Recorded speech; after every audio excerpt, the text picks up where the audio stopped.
Chers auditeurs, Shalom Uvracha. Ce cours est l'Eilul Nishma de mon beau-frère, Rav Tzvi ben Pinchas, Zichrono Livracha. Ce lundi, on sera le 15 Shvat, Chamisha Asar Bishvat, tout Bishvat, Rosh Hashanah, l'Ailanot, le nouvel an des arbres. Car en ce jour, en Eretz Israël, la sève commence à monter dans les arbres. Et ce Shabbat est le Shabbat Parasha Yitro, qui relate le don de la Torah au mont Sinaï avec les 10 commandements, les Aseret Adibrot. Dans le Sefer Dvarim, chapitre 20, verset 19, Parasha Shoftim, il est écrit Ki Adam etz hasadehu, car l'homme est un arbre des champs. Le juif, Atem Krim Adam, est comparé à un arbre fruitier. Un arbre fruitier est constitué de racines, d'un tronc, de branches, des branchettes, des feuilles et bien sûr de fruits. Les racines sont essentielles pour la survie et le développement de l'arbre. Elles sont profondément enfouies dans la terre, souvent invisibles, mais parfois elles surgissent du sol, près de l'arbre, pour nous rappeler qu'elles existent. Les racines correspondent à notre neshama, notre âme, qui alimente notre émouna, notre foi en Hachem, jusqu'à faire don de soi, mesrut nefesh, si c'est nécessaire. Le tronc, qui est solide et qui n'est pas affecté par les saisons, représente notre intellect, l'étude de la Torah. Les branches représentent nos sentiments, les branchettes, nos pensées, les feuilles, nos paroles, l'essentiel étant les fruits beaux et mûrs, ainsi que les graines qu'ils contiennent, c'est-à-dire notre vie de mitzvot ou masim tovim, de bonnes actions qui, semées autour de nous, vont inspirer notre entourage, la famille, les enfants et les amis, à devenir aussi des arbres fruitiers, et ainsi de suite jusqu'à l'infini.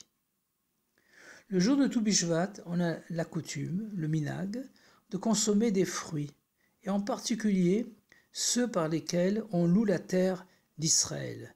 Comme il est écrit dans le Sefer Dvarim, chapitre 8, verset 8, Parashat Ekev, Eretz Chita Usora, Vegefen Uteina Verimon, Eretz Zeit Shemen Udvash.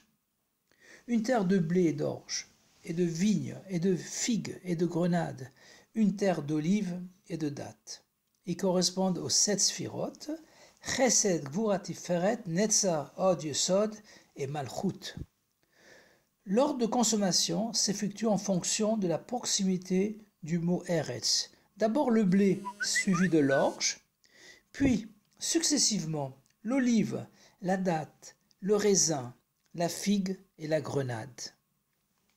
Dans la Sikha de Tou Bishvat Tafshin Mem Aleph en 1981, le Rabbi a demandé pourquoi le jour où la sève ne fait que commencer à monter dans les arbres fruitiers, on consomme déjà des beaux fruits alors qu'il faut plusieurs mois, voire 70 ans pour certains dattiers, de travail et de soins intensifs, en espérant que les pluies sont au rendez-vous et en protégeant les fruits des oiseaux et animaux avant de cueillir des fruits mûrs.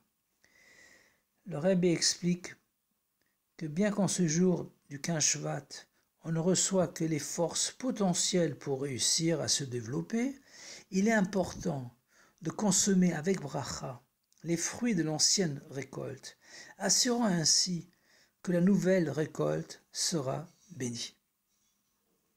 Ceci nous encourage à utiliser de façon optimale nos forces potentielles. Tou Bishvat tombe souvent dans la semaine de la Parasha Yitro, comme cette année, et parfois dans la semaine de la Parasha Beshalach, qui est liée à Yitro, car on a été libéré d'Égypte uniquement pour recevoir la Torah au mont Sinaï. La Parasha Yitro, ayant 72 Aïn Beit versets, est une parasha relativement courte. Cependant, elle est riche par son contenu, et en particulier elle contient les 10 commandements.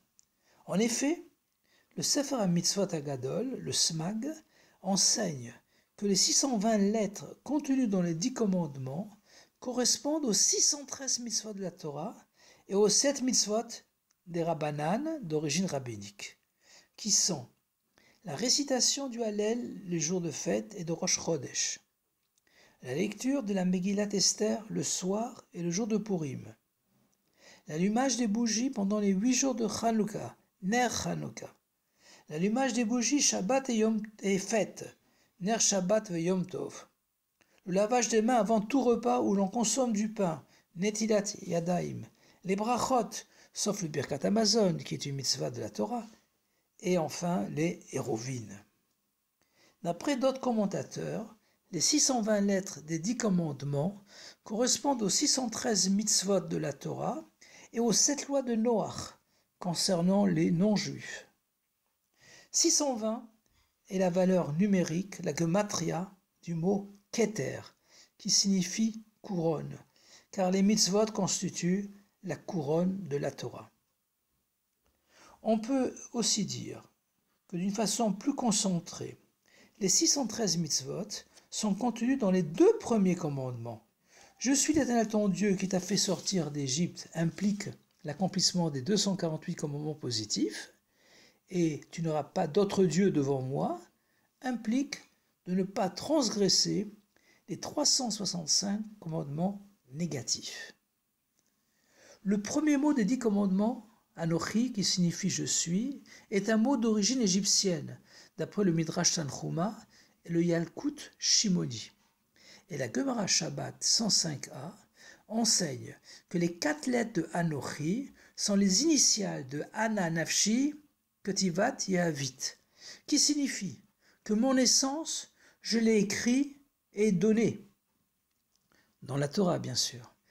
Si un mot égyptien est utilisé pour désigner l'essence divine, c'est parce que le but, la supériorité de la Torah, est de transformer l'obscurité en lumière, le profane et même l'impur en sainteté.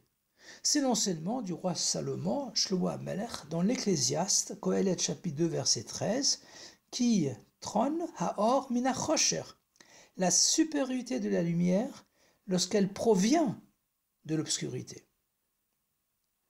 On comprend aussi pourquoi la paracha qui contient les 10 commandements est donc en puissance toute la Torah jusqu'à l'ère messianique, la loi écrite, la loi orale, le Talmud, la Halacha, la Kabbalah et la Chassidut.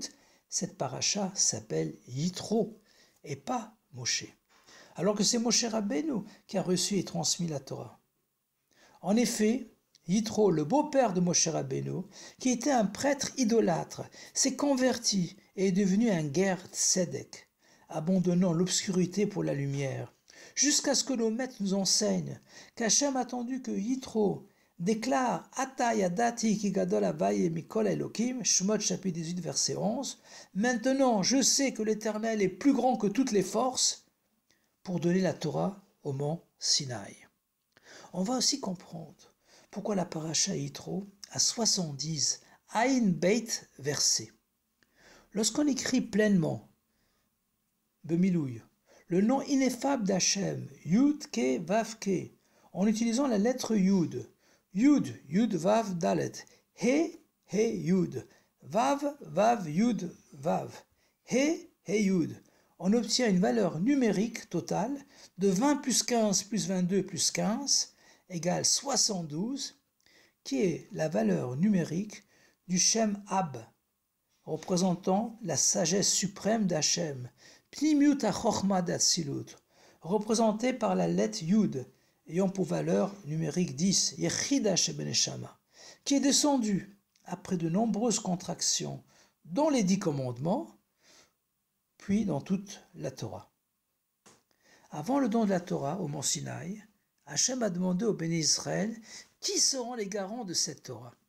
Ils ont répondu, nos enfants seront nos garants, c'est-à-dire non seulement tous les enfants de leur génération, mais aussi tous les enfants de toutes les générations futures, même ceux qui vont naître dans 9 mois et qui sont encore que des graines. Hachem a accepté ces garants, bien qu'ils soient des garants potentiels, car il est persuadé que les bénis Israël seront donnés une bonne éducation, un bon chinour à leurs enfants, de génération en génération, donnant ainsi des beaux fruits porteurs de graines de qualité qui assureront la pérennité de la Torah et des mitzvot. On sera ainsi préparé pour recevoir la Torah Chadasha du Mashiach, avec le dévoilement du Rabbi Melech HaMashiach Miad Mamash, Yechi Adoneinu, Moreinu Verabbeinu Melech HaMashiach Olam Vaed, que les enseignements de tout Bishvat nous inspirent. Shabbat Shalom, à Goûter Shabbos, et à bientôt dans le 3e Beit HaMikdash.